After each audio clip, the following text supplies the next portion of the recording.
Hey everyone, welcome back to the All Things Private Practice podcast. I'm joined today again by Dr. Priyanka Rao, also known as Pri, licensed psychologist, executive coach, founder of Asha Mental Health and Asha Coaching and Consulting. She specializes in adult ADHD and autism assessments and supports late diagnosed professionals and entrepreneurs in building lives that work with their brains, not against them. A late diagnosed ADHD herself, she brings both clinical expertise and lived experience to everything she does. Welcome back. Happy to have you on. Thank you for having me. Can't believe you let me come back. So freaking busy that you blew up on social media. I know, it's wild. It wasn't even that long ago I was last on here, and it's a totally different world for me. Yeah, I mean, for those of you who don't know, like, and maybe you didn't listen to the first episode, which I recommend you go back and listen to anyway. What's that been like for you to go from like, hey, I have like some followers to like, hey, I have a viral sensation overnight, over 100,000 on Instagram, and getting invited to do all the collabs in the world? Yeah, it's been a wild ride because I'm not even like a huge social media person myself, and so it was just never on my bingo card to like end up in what some people call influencer territory, but I will never call myself an influencer. But yeah, I mean, I went from like, I think in January I had like under 200 followers, and I think I just cracked like 111,000, which is just bonkers and amazing because it's been this like really cool experience where I've really connected with a lot of people. I've got folks that like comment on most of my posts, they send me messages and share their stories, and so the reach has been like really cool and really different from anything I ever imagined, and so that's been awesome. And I had a little bit of a learning curve in terms of understanding like what it means to have a platform and like how all your choices matter and impact people. And like, I have a voice that a lot of people listen to, so I need to be mindful around it. Like that was like a big shift for me to like get used to like, oh, I can't just like thoughtlessly tag a bunch of friends in something because like somebody is going to comment on that or somebody's going to like notice the holes. And so I've learned to be a lot more like intentional and mindful than I was in the beginning when this was just like a fun project. Okay. Does it still feel like a fun project? It does, because I'm doing it the way that like I want to do it. Like I don't do the viral trend thing. I haven't done the dancing TikToks. Like I curse all the time. I'm just doing it like as me. So it does still feel fun. And I'm talking about the stuff I want to talk about. I've had a friend who's helped me with strategy. His name's David, and 𝗁𝗲𝗄 strategy, and he's amazing. But we've been friends for 20 something years. And so he'll regularly be like, Pri, you don't need to be posting about the Backstreet Boys. And I'll be like, yes, I do though, because that's fun. So he's like, I've had this space to just like play around and do the fun stuff too. So that sounds like a win-win then. And I know it comes with a lot of pressure and sometimes responsibility to like get it right. And in reality, like we can't really ever do that. We can just be really intentional about how we show up and what we say. But putting our own voices is really, really important to all of that we do. Yeah. I mean, I think the people that like grow their followings or have the kind of reach, do it because they're real humans. Like people don't need another robot. They don't need somebody perfectly curated anymore. No. They never did, but they don't even want that anymore. So yeah, totally. Like if really clearly if I'm your person or not, if you go on my socials, and I love that. And that makes it feel better for me too. Yeah, it probably feels like safer. It probably feels more connective opposed to like having a platform that is large but full of like conflict. And, I wouldn't want to have that type of platform. I see a lot of marketing professionals who like post things just for controversy's sake. And I'm like, right. How do you fucking sleep at night? Like I get so overwhelmed by my comments and my posts. And I'm like, did I say the right thing? Did I hurt someone's feelings? Did I like, I am so in my head about it. I can never live like that. But anyway, congrats on that success. So thank you. What we're going to talk about today, apparently, and I was lost on me, that you reached out to me after my episode about having to pivot in our careers and the grief that can come with that.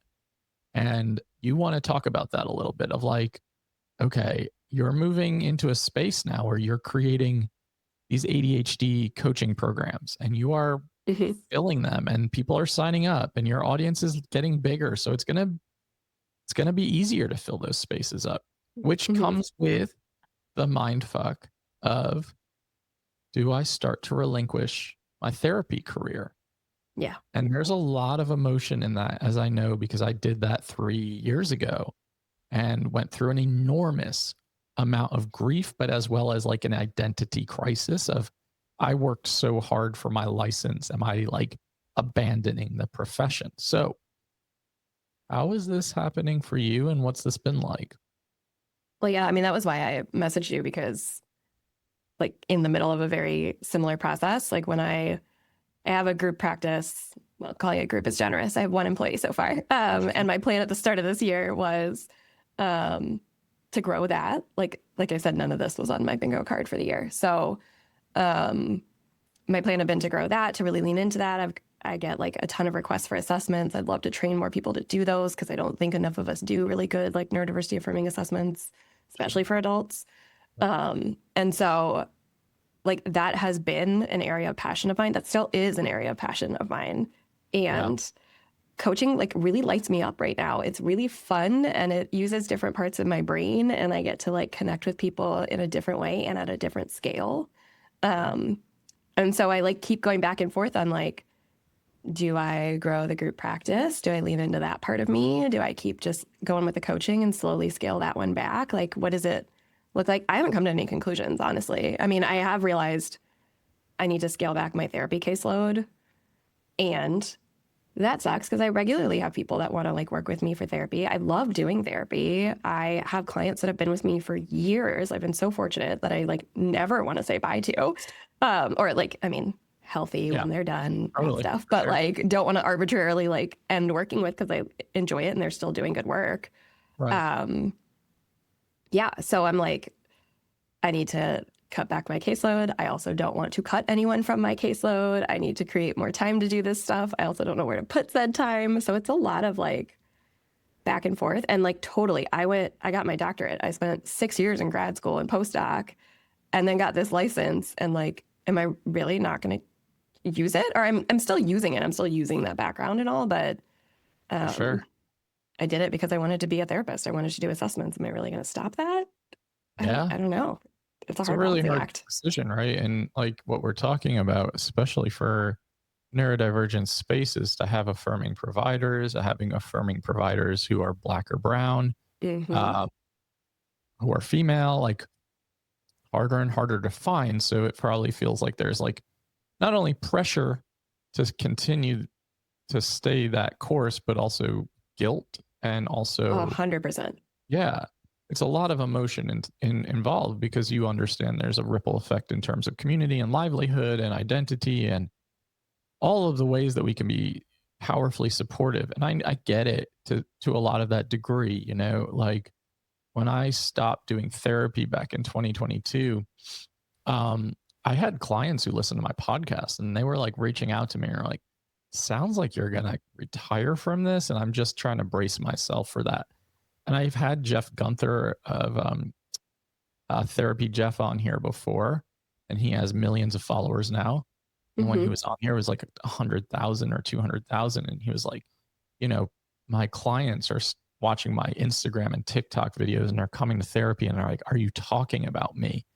And just the realization of, as you grow a platform, whether or not you want to call yourself an influencer, you are having an influence on people. Totally. And it impacts that world, right? When we're like, how do I maintain the separation while also maintaining my personhood and my authenticity and who I actually am as a person in this profession? It's a hard dance for sure. Yeah. I mean, one of the ways I've navigated some of that is talking more about me and what's hard for me and my experience Yeah. versus talking generically about, I had a client who did 𝗛𝗲𝗄𝗏. Yeah. But then that means my clients don't know a lot more about me than they did 6 months ago. For sure. And I haven't like told them that I have this like Instagram account and things. And like, if they're ADHDers, most of them have come back being like, so you showed up on my Instagram the other day. So the algorithms are algorithming. And yeah, it's weird. And like, I've talked about that with them too, of like, is this weird for you to see me show up on your social media? And like, what does that mean for our work together? And all of them have been just like delightful, lovely, supportive humans. And like I said, they've all known me for so long that they can integrate that into their version of me. If I had newer people, I bet that would be really disorienting. Yeah, I think it could be a little trickier to like navigate, but I also think that like something I talk about often is that I think and believe wholeheartedly that relatability equates to accessibility. So I think when you see like your therapist talking about their struggles with their ADHD or autistic struggles or whatever, when I used to talk about my gambling addiction openly, like I think it just allows for people to feel seen and understood and less alone. And I would argue that with any ethical like board or dilemma that I would come across if I ever did. But I mean, that's one part of this, right? But the other part is I know what it's like to have a coaching career take off unexpectedly and then have to make some really hard decisions. And back in 2022, when I stepped away from therapy for good, I only had 4 clients left, and they were people I enjoyed the most, if I'm being honest. And like, it wasn't even really therapy at that time. It was just more like check-ins and shooting the shit. Maintenance, Worked together for 6 or 7 years together. But my coaching programs were exploding. My individual coaching was exploding. Like, and I kept feeling this pull in the back of my mind, like when I was in therapy, where I was like looking at the clock out of my peripheral, like I have so many other things that I could be doing right now that not even make more money. That was one piece of it. But also like my ADHD side was like, I am so bored of doing 60-minute session after session. And I didn't feel like that felt fair to my clients nor to myself. And making the decision to step away from a career that I had worked really hard for. And I had to go through a lot of hoops to get my license because I had a DWI on my record from 2011. No, 2002. And I was like, I had to go through unbelievable amounts of assessment with the North Carolina Licensure Board just to even prove that I was competent and capable of being a licensed clinician. And I was like, am I really about to give everything that I've worked for up in order to move in a different direction? But you know, as well as I do with ADHD and having interest-based nervous systems, it's fucking hard. You've got to follow the excitement and the passion. Absolutely. And I think that's like, that's already been part of the equation for so long for me, which is why I like went from being a contractor in a group practice to being in leadership to being in like practice ownership to hiring somebody on. Like that's how I've been kind of keeping that ADHD part of my brain lit up. And yeah, right now, like the coaching stuff is just really exciting. So my brain's there a lot. I'm fortunate in that like I'm still most of the time in my sessions, like jazzed to be in that session with them. It's more just, I have toddlers. And so my home life is chaotic and exhausting. And I have so many ideas buzzing in my brain and so many things that I want to do that I've now hit a point where like I work until midnight or 1 most nights because once my kid goes to bed, I have to, that's when I've got the time to do the coaching stuff. And that's just not sustainable. And that's not fair to like anybody who works with me. So it's really hard to like still love it and need to scale it back. And like, I have amazing humans in my life, professionally and personally, that like are helping me work through those feels and helping me work through those boundaries and calling me out when I schedule another new person that I shouldn't. But that guilt you were talking to earlier, like I'm in Minnesota. There's not a lot of brown folks here. There's not a lot of great like adult neurodiversity affirming autism assessors, period. Especially with like licensed psychologist credentials, which means it opens a lot more doors. And so like when somebody reaches out and they're like, I've tried or I do couples therapy. There's not a lot of folks that do like neurodiversity affirming couples therapy. So they're like, I've tried 6 therapists. Nobody's connected. I really resonated with you. I'm an Indian and there's no other Indians here that do this. Like, please help me. It's so hard to say no. And so I've had to like empower some of the people in my life to be like, please scold me when I say yes the next time so that I can kind of rein it in and like trying to hand off more of my scheduling to my admin so that like I'm less tempted to schedule based on my feelings and stuff like that. But it's hard.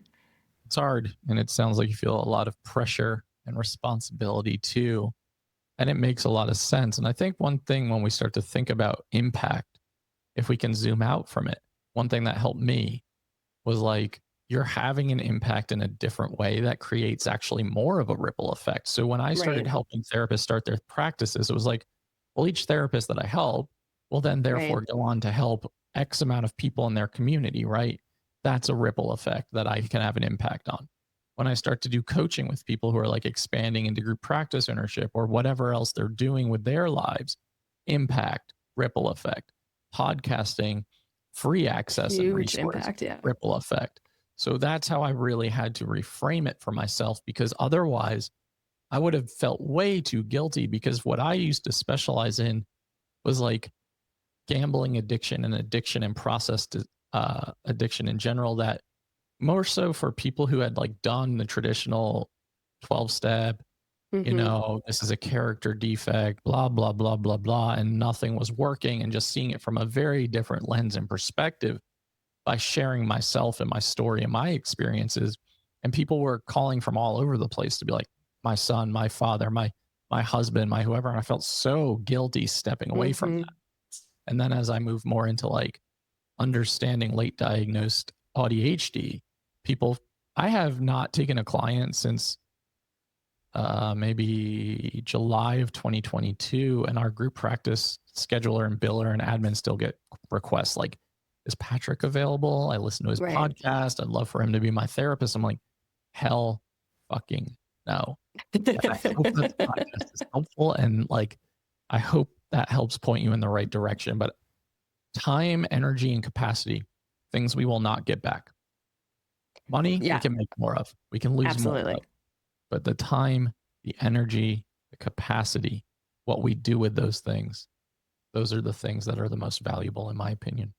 100%. And yeah, I don't want to be like shortchanging my kids on my time or my like capacity because I'm over functioning at work. Or That impact yourself. thing, like, yeah, for sure. Yeah. That like impact thing has really like landed for me this year, because I'm going to assume that if you followed me, you either felt validated or learned something. And I don't think I would have in my career as just licensed psychologist doing therapy impacted 111,000 people.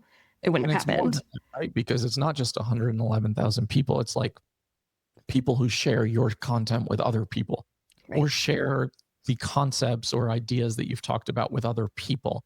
So when we start thinking about impact, it is that ripple effect as it spreads, Hmm. spreads and spreads and spreads.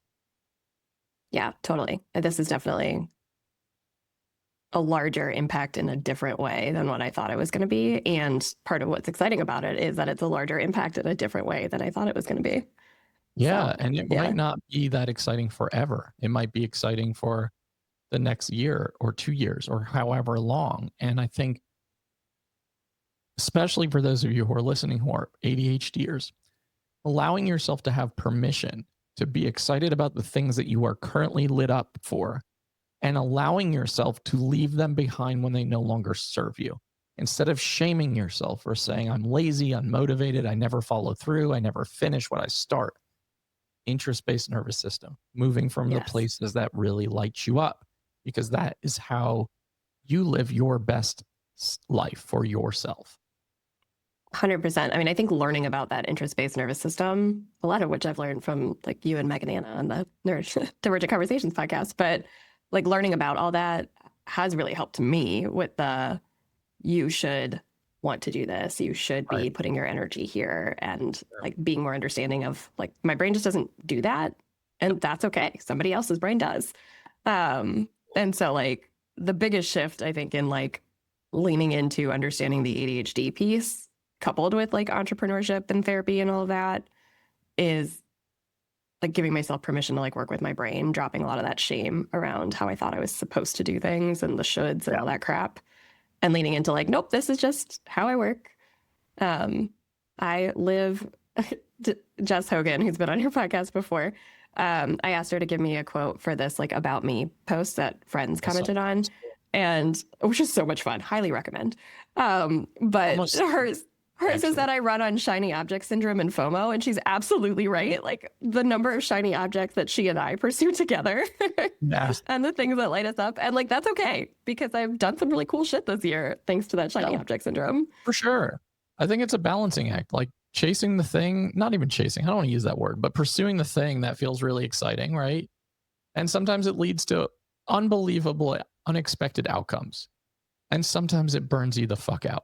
And like, it is really trying to find that balance and trying really hard to ensure that you are not always pursuing, that you are stepping back and saying, does this still serve me? Does this still light me up? And am I still passionate about it? Yeah, absolutely. I mean, I think the line between excitement and burnout is finer the more neurodivergent you are. And so being really attuned to when am I playing with that line? And I've flirted with that line a lot, even in the last couple of months. And so it's just a constant recalibrating process because like what worked for me 3 months ago is not what works for me today. And I got to be real about that. Absolutely. 100%. I agree with that. And, you know, I'm making pivots in my career right now, and there's grief alongside them because really what it's turned into is the realization and acknowledgement of capacity and limitations versus like desired outcomes and next steps, and they don't meet each other at all. So having to be honest with myself is tough. But I find myself in like probably the most significant period of autistic burnout that I've ever experienced in 39 years of life. So something has to give, unfortunately. And that for me is a recalibration of like grief, yes. Deconstructing internalized ableism, yes. Honoring what I actually fucking need for one of the first times in my life, yes. So it really just turns into a new iteration, a new season, and a new chapter. And I think that's the way that I'm really trying to view what comes next, because so many people are like, you don't have anything planned for next year, or nothing's scheduled, or you don't have anything you're announcing. And I'm like, I don't even know if I can spell my name most days right now. Like I just need like hibernation and dormancy.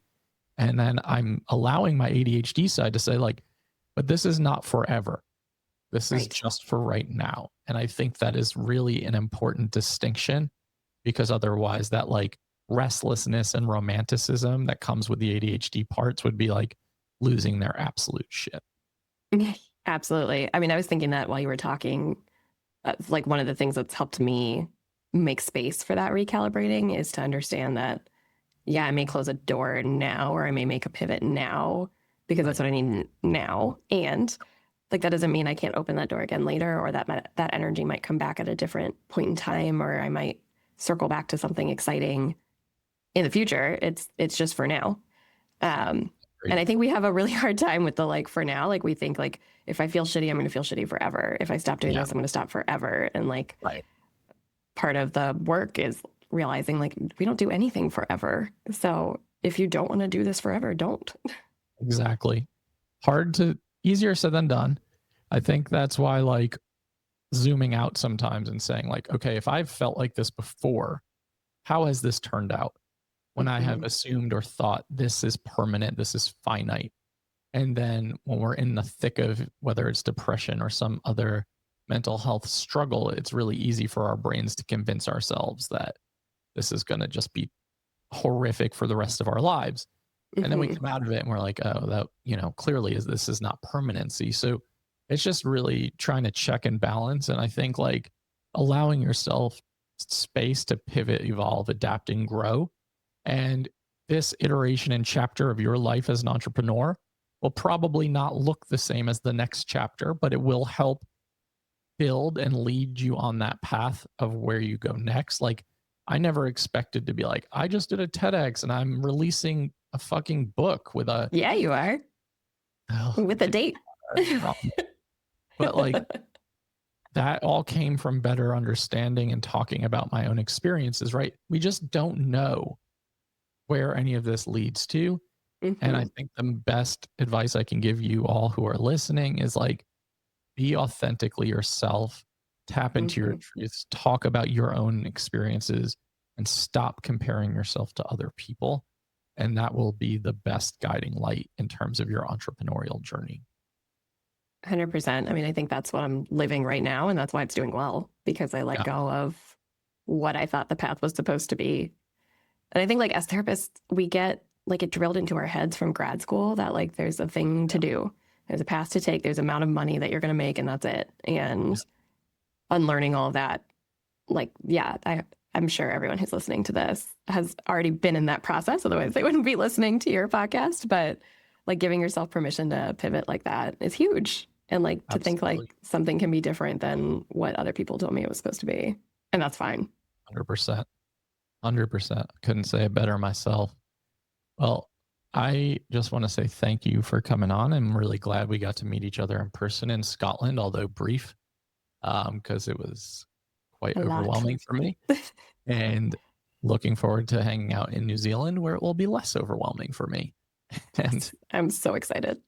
Yeah, I'm like, oh my God, we're 7 months away now. I'm sure you have not booked your flights, Pri, and you really need 0% chance of booking my flight anytime soon. Come on.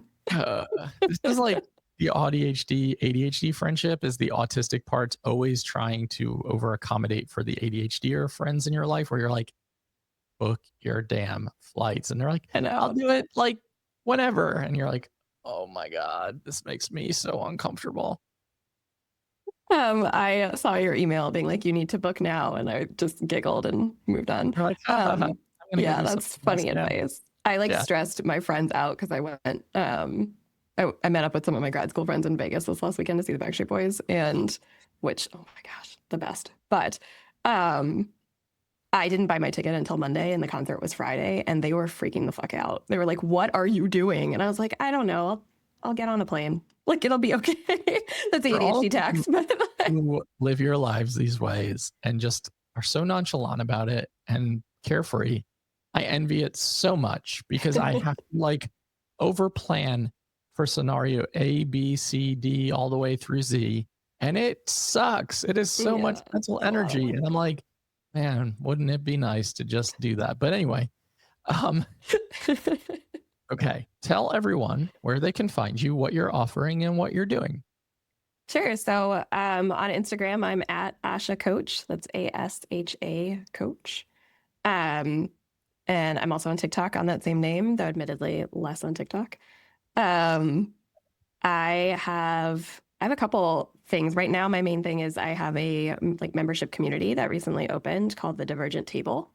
And so that's like it's focused a lot on like connecting with other particularly late diagnosed ADHDers, but just generally ADHD adults. And there's a monthly masterclass that I teach live, a monthly group coaching call, so you can get coached by me, and a ton of just like discussion spaces, monthly resources, etc. So it's kind of the scaffolding, take what you want, show up when you can kind of space to connect with other people. Because the biggest thing I've seen is like how many people are like, oh, it's not just me. And so really leaning into that community building there. And then I also have a group coaching program called Surviving to Thriving. That's a little bit more like high touch, deep dive for 8 weeks into like all the parts of your ADHD life. And I'm not going to say that I have openings for one-on-one coaching right now because I'm not supposed to be scheduling those. No, but theoretically, does not have openings for one-on-one coaching. She also does not have openings for one-on-one therapy. So this is an accountability measure that she can come back to and be reminded of. Thank you for coming on and making the time today. And I'm looking forward to seeing you on the other side of the world in a few months. Yes. Thank you for having me. And to everyone listening to the All Things Private Practice podcast, new episodes are out on Saturdays on all major platforms and YouTube. You can like, download, subscribe, and share. Doubt yourself. Do it anyway. See you next week.